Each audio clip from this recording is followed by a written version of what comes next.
So I hope that you'll be able to hear me. I'm outside on a busy street, but I'll try to pause when there's loud noises. Today the topic is non-duality and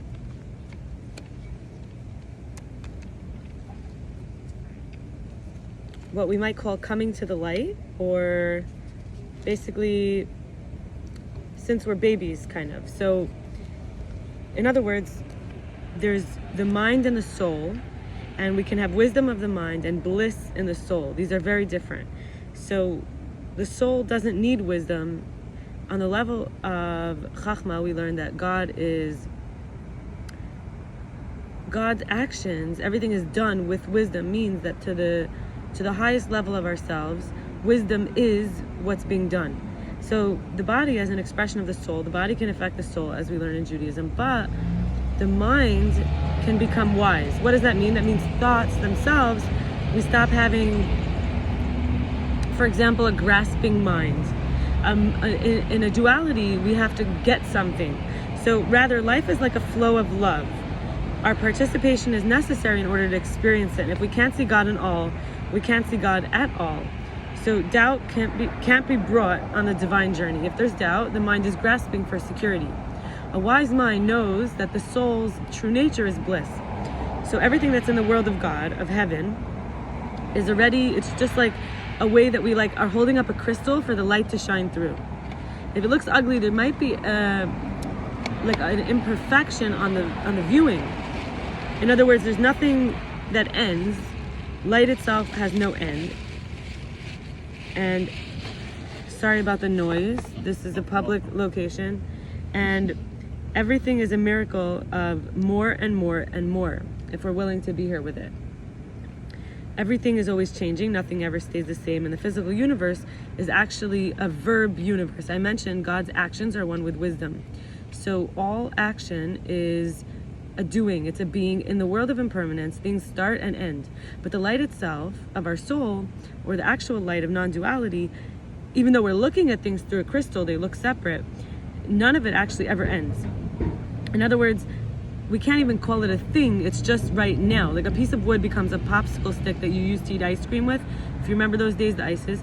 But the wood itself is just changing form. Eventually it can break down, and then it's no longer what it was. Even the mountains in this physical world constantly are changing. That's why we can say, oh, this was here for 300 years. This was here for 3,000 years, right?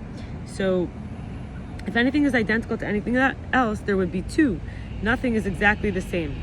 So the whole world is a treasure hidden, waiting to be discovered. Finally, it's like each thing separately is waiting to be discovered. Right now, it's still new.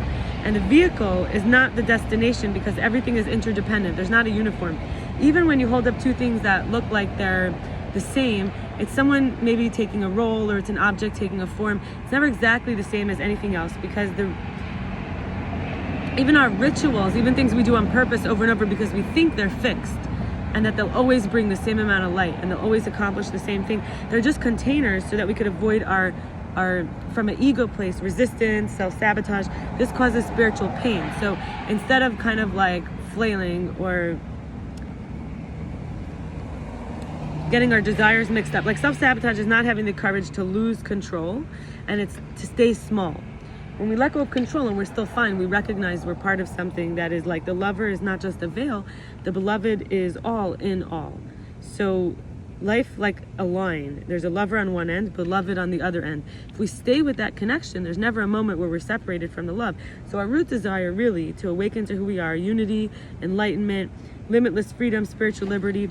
In Buddhism, which I'm not using here to say it's comparable to Judaism, but we have this in Judaism saying that we're all like a refuge. So they have the word bodhisattva. People take this vow that they should become awakened, that I want to be free, like everything I just talked about, the root desire, but also with the fundamental understanding that I want everyone else to be free the same way I want to be free, that I want everyone else to be well and bright the same way I want to be well and bright. It's myself. It's literally saying there's no one else but myself. On the highest level, we're all connected. Can I send everyone light equally? Like the sun is a representation of God's light. So it's like awakening to the pure allness. And this is called a God ideal. It's like when we bring it to the consciousness, it undoes the unconscious ideal, which is like father, mother, authority given. We have this unconscious ideal of how things should be, how we think that it would be most perfect. But the God ideal is that it's actually unconditional compassion, boundless love, limitless support and protection and provision. And when we come to the light, you know, there's a lot of inner demons, dark stuff that could show up. Everything from like in the intellect, like money's bad, or we need to do what they say, or we need to be afraid like them. We're just acting out what was done to us. So all the darkness we carry, we're not actually from the darkness. So it's someone else's, or it was taught that we have it, and so we hold on to it.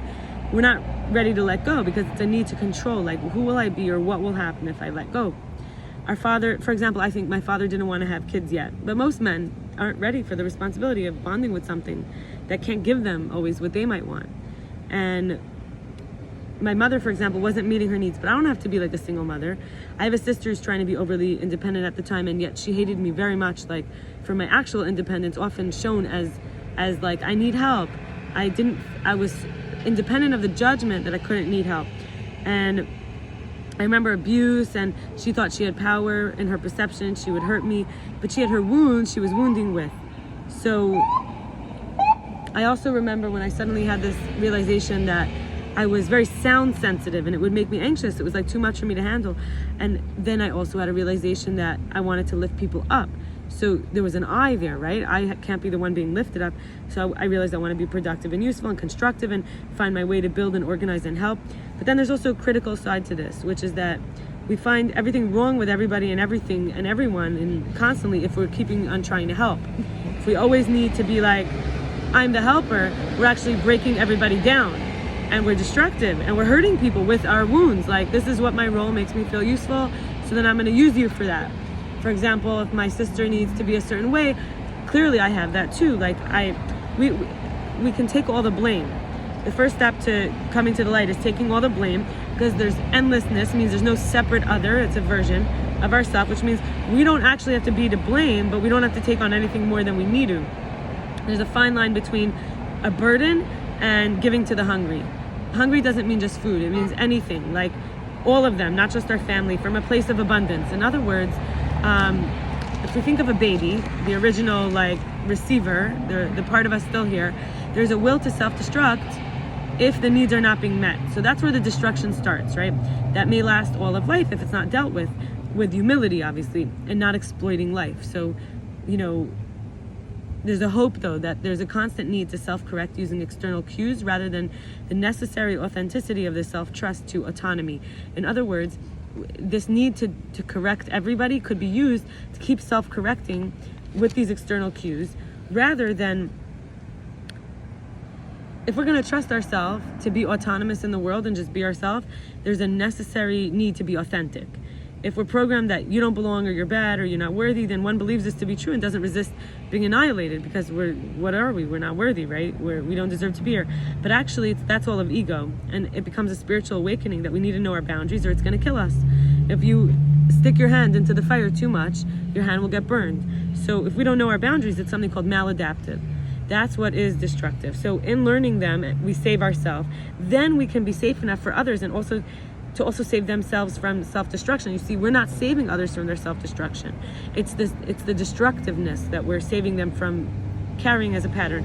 Because people invested in me, all colors, shapes, sizes, heights, ethnicities, addictions, attachments, statuses of identity. And I loved myself with their love till I could love everyone, because I could love myself. If I could love myself, I could love everyone. And then everyone can love their self. That's what it means to come into the light.